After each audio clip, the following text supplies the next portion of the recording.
আমি ভিডিও শেষে শহীদদের কথা বলি। আজকে একজন আহত দৃষ্টিশক্তি হারানো ভাইয়ের কথা বলবো। খুলনায় পুলিশ এবং আন্দোলনকারীদের মধ্যে সংঘর্ষের এক পর্যায়ে সড়কে থাকা মাটি কাটার যন্ত্রের পেছনে কয়েকজন লুকিয়েছিলেন। একটু পর পুলিশের অবস্থান দেখতে মাথা তুলছিলেন আবদুল্লাহ শাফিল। সঙ্গে সঙ্গে পুলিশের ছোড়া ছড়া গুলি এসে তার চোখে, মুখে, কপালে লাগে।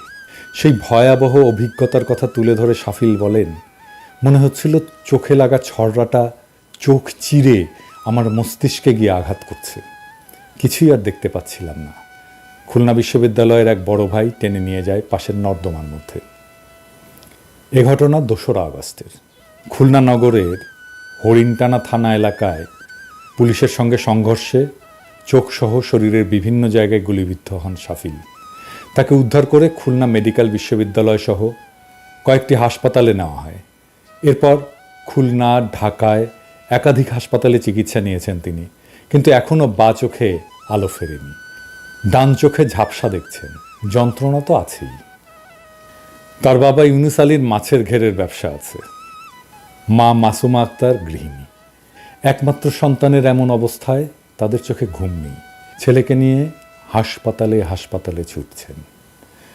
শাফিল বলেন, সবাই একটা মুক্তি পেয়েছি, কিন্তু সেই মুক্তির স্বাদ উপভোগ করতে পারছি না। একটাই চাওয়া, দু চোখ ভরে যেন দেখতে পারি, নিজের পড়াশোনার জগতে যেন ফিরতে পারি, আর যে মানসিক ট্রমার মধ্যে সেটা থেকে যেন মুক্তি পাই। শাফিলের শরীরে এখনো 3টা গুলি আছে।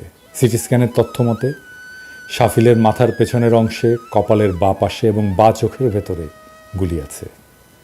চিকিৎসকরা লিখছেন, বাঁ চোখের রেটিনা ছুটে আসছে, ভেতরে রক্তপাত আছে। চোখ আলো বুঝতে পারছে না। এর জন্য অস্ত্রোপচারের পর দৃষ্টি কতটুকু ফিরবে বলা যাচ্ছে না। খুলনার দারুল কুরআন সিদ্দিকিয়া কামিল মাদ্রাসা থেকে দাখিল, খুলনা পাবলিক কলেজ থেকে HSC পাশ করে একটা বিশ্ববিদ্যালয়ে ভর্তি হয়েছিলেন শাফিল। কয়েক মাস পরে ভর্তি বাতিল করে বিদেশে যাওয়ার প্রস্তুতি নিচ্ছিলেন। শাফিলের টেবিল জুড়ে বিজ্ঞান আর IELTS এর প্রস্তুতির বই। দেশের বাইরে গিয়ে নিউক্লিয়ার বিজ্ঞান নিয়ে পড়ার খুব ইচ্ছা ছিল তার। চোখে গুলি লাগার পর খুলনার Northern university of business and টেকনোলজিতে তড়িৎ ও ইলেকট্রনিক কৌশল বিভাগে ভর্তি হয়েছেন। শাফিল লিখেছে, for a happy nation I have lost my vision. আজ কারো সময় নেই ছেলেটার জন্য। সে জেনেছে বিদেশে গেলে চোখটা হয়তো বেঁচে যাবে। কারো সময় হয়নি ছেলেটার 50 লক্ষ থেকে 1 কোটি টাকার একটা সংস্থান করে দেওয়ার, কারোই হয়নি। আপনারা রাষ্ট্র সংস্কার করবেন, কিচ্ছু করতে পারবেন না।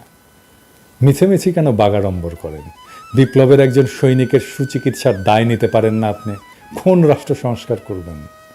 আগে তো মানুষ, তারপরে রাষ্ট্র। 50 লক্ষ টাকা কি অনেক কিছু? শাফিল লিখেছে, পাপ কি আমার এটাই ছিল যে আমি আবু সাইদের মতো শহীদ হতে পারিনি? এজন্যই চোখ ফুঁড়ে অক্ষিগোলকে গেঁথে যাওয়া বুলেট নিয়ে ভুগতে হচ্ছে আজ 15 দিন। পাপ তো তাহলে ওই পিশাচের, যে আসল বুলেট না মেরে লেডের ছড়া বুলেট মেরেছে। ব্রেন ফুটো হয়ে যেত, আর ডক্টর ইউনুস সহ সকলে আমার পরিবারের পাশে দাঁড়াতো, আর আমিও বেঁচে যেতাম এ এক চোখা পৃথিবী থেকে। প্রফেসর ইউনুস, আপনি কি শুনছেন আমাদের এই সন্তানের কথা? আপনাকে কি কেউ বলেছে মাত্র কয়েকটা টাকার জন্য ওর দৃষ্টিশক্তি অন্ধ হয়ে যাবে? আপনাকে কিচ্ছু করতে হবে না, শুধু ওকে বাইরে পাঠান চিকিৎসার জন্য।